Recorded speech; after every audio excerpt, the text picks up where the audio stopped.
ಕೊನೆಗೂ ಹನುಮ ಧ್ವಜ ಕೆಳಗಡೆ ಇಳಿಸಿದ್ದಾರೆ ಪೊಲೀಸರು. ಸಾಕಷ್ಟು ಹೈಡ್ರಾಮಾದ ಬಳಿಕ ಹನುಮ ಧ್ವಜವನ್ನ ಪೊಲೀಸರೇ ಕೆಳಗೆ ಇಳಿಸಿರುವುದು. 108 ಅಡಿ ಸ್ತಂಭದಲ್ಲಿ ಗ್ರಾಮಸ್ಥರು ಹನುಮ ಧ್ವಜವನ್ನ ಅಳವಡಿಸಿದ್ರು. ಅದನ್ನ ತೆರವುಗೊಳಿಸೋದಕ್ಕೆ ಅಧಿಕಾರಿಗಳು ಬಂದಂತಹ ಸಂದರ್ಭದಲ್ಲಿ ಗ್ರಾಮಸ್ಥರಿಂದ ತೀವ್ರ ಆಕ್ರೋಶ ವ್ಯಕ್ತವಾಗಿ ನಿಷೇಧಾಜ್ಞೆ ಹೇರುವ ತನಕವೂ ಕೂಡ ಗ್ರಾಮದಲ್ಲಿ ಬಿಗುವಿನ ವಾತಾವರಣ ನಿರ್ಮಾಣವಾಗಿತ್ತು. ಇದೀಗ ತೀವ್ರ ವಿರೋಧದ ನಡುವೆಯೂ ಕೂಡ ಖಾಕಿ ಧ್ವಜ ಇಳಿಸಿದ್ದಾರೆ. ಹನುಮ ಧ್ವಜ ವಿವಾದದ ಹಿನ್ನೆಲೆಯಲ್ಲಿ ಗ್ರಾಮದಲ್ಲಿ ನಿಷೇಧಾಜ್ಞೆ ಜಾರಿ ಮಾಡಲಾಗಿದೆ. ಮಂಡ್ಯ ತಾಲೂಕಿನ ಕೆರಗೋಡು ಗ್ರಾಮದಲ್ಲಿ ತಡರಾತ್ರಿ ನಡೆದಿದ್ದಂತಹ ಹೈಡ್ರಾಮಾ ಇದಾಗಿತ್ತು. ಪ್ರತಿಭಟನೆ ಘೋಷಣೆಗಳ ಒಂದು ಮಹಾಪುರವೆಯಲ್ಲಿ ಹರಿದು ಬಂದಿತ್ತು. ಗಮನಿಸಬಹುದು ದೃಶ್ಯದಲ್ಲೂ ಕೂಡ ಧ್ವನಿವರ್ಧಕ ಮೂಲಕ ಪ್ರತಿಭಟನಾಕಾರರಿಗೆ ಪೊಲೀಸರಿಗೆ ಎಚ್ಚರಿಕೆಯನ್ನು ಕೊಡುವಂತಹ ಕೆಲಸ ಮಾಡಿದ್ದಾರೆ. ಕೆರಗೋಡು ಗ್ರಾಮದಲ್ಲಿ ಪೊಲೀಸರಿಂದ ಬಿಗಿ ಭದ್ರತೆ, ನಿಷೇಧಾಜ್ಞೆ.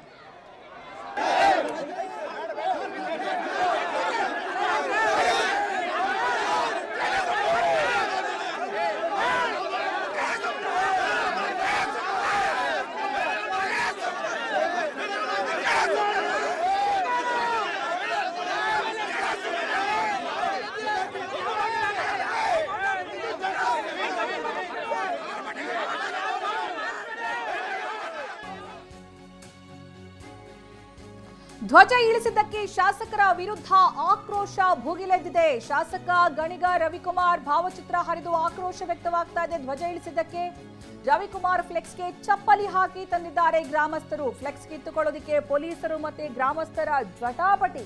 ಪ್ರತಿಭಟನೆ ನಮ್ಮ ಹಕ್ಕು ಅಂತ ಪೊಲೀಸರ ಜೊತೆಗೆ ಗ್ರಾಮಸ್ಥರು ವಾಗ್ವಾದ ನಡೆಸಿದ್ದಾರೆ. ಹನುಮ ಧ್ವಜ ಕೆಳಗಡೆ ಇಳಿಸಿದಂತಹ ಜಿಲ್ಲಾಡಳಿತದ ವಿರುದ್ಧ ಆಕ್ರೋಶ ವ್ಯಕ್ತವಾಗಿ ಇದೀಗ ಶಾಸಕರ ಕಡೆಗೆ ಆ ಒಂದು ಆಕ್ರೋಶ ಭುಗಿಲೆದ್ದಿದೆ.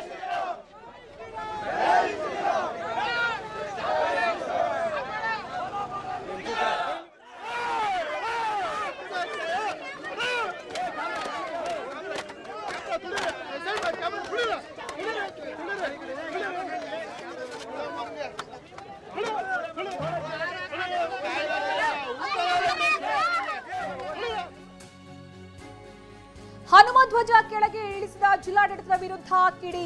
ರಾಜ್ಯ ಹೆದ್ದಾರಿ ತಡೆದು ಕೆರಗೋಡು ಗ್ರಾಮಸ್ಥರು ಆಕ್ರೋಶ ವ್ಯಕ್ತಪಡಿಸ್ತಾ ಇದ್ದಾರೆ. ಪ್ರತಿಭಟನೆ ತೀವ್ರಗೊಳಿಸ್ತಾ ಇದ್ದಾರೆ.